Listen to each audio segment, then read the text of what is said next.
para hindi masakit ang natin. Do it at least 5 times. Ito po yung aming one-on-one session sa Shono Sports Volleyball Training Camp. So, first, individual assessment and then stretching po before we proceed. So, andyan po ang ating admin, Coach Ninang June, si Admin Carlo at saka si Kuya Mac para mag-assist. So, ayan. So, pag sinabi natin stretch, dapat may stretch na talaga siya. So, hindi po natin natin dapat stretch na talaga siya all the way to your... Yan, kung paanong in-stretch properly ang ating mga katawan. So, That's when you start. to avoid injury. Let's go. Back down.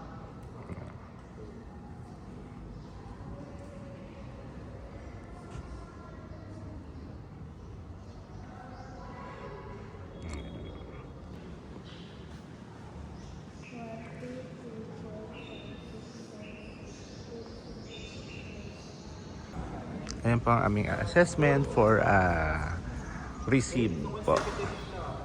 So, check po muna natin kung okay na po yung receive ni Miss George. Kung okay po siya. And then, bago po tayo mag-set ng kanyang particularly sa service and spiking pa. Okay. Okay.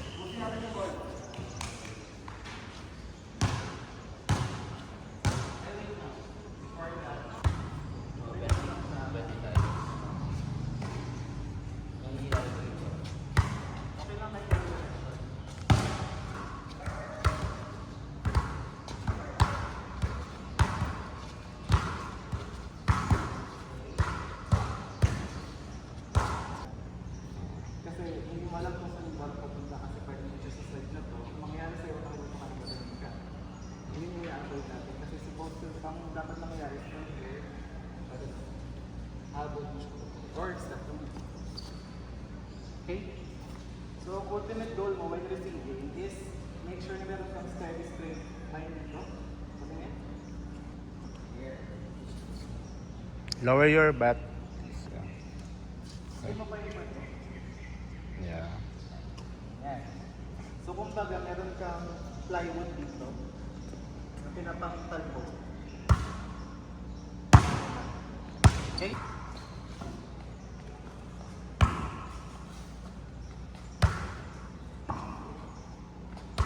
Yan, very good.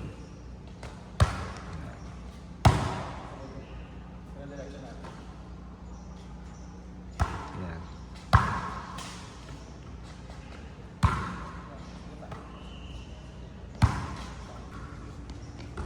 Up, okay.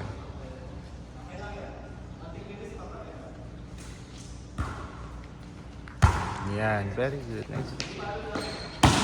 Okay. Good. Okay. Okay lang yan. Sige, go. Kuha.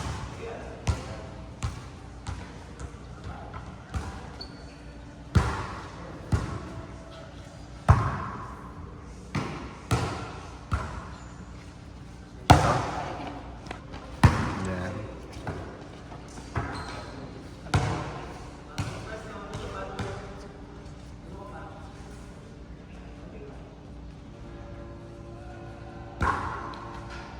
Yan, very good.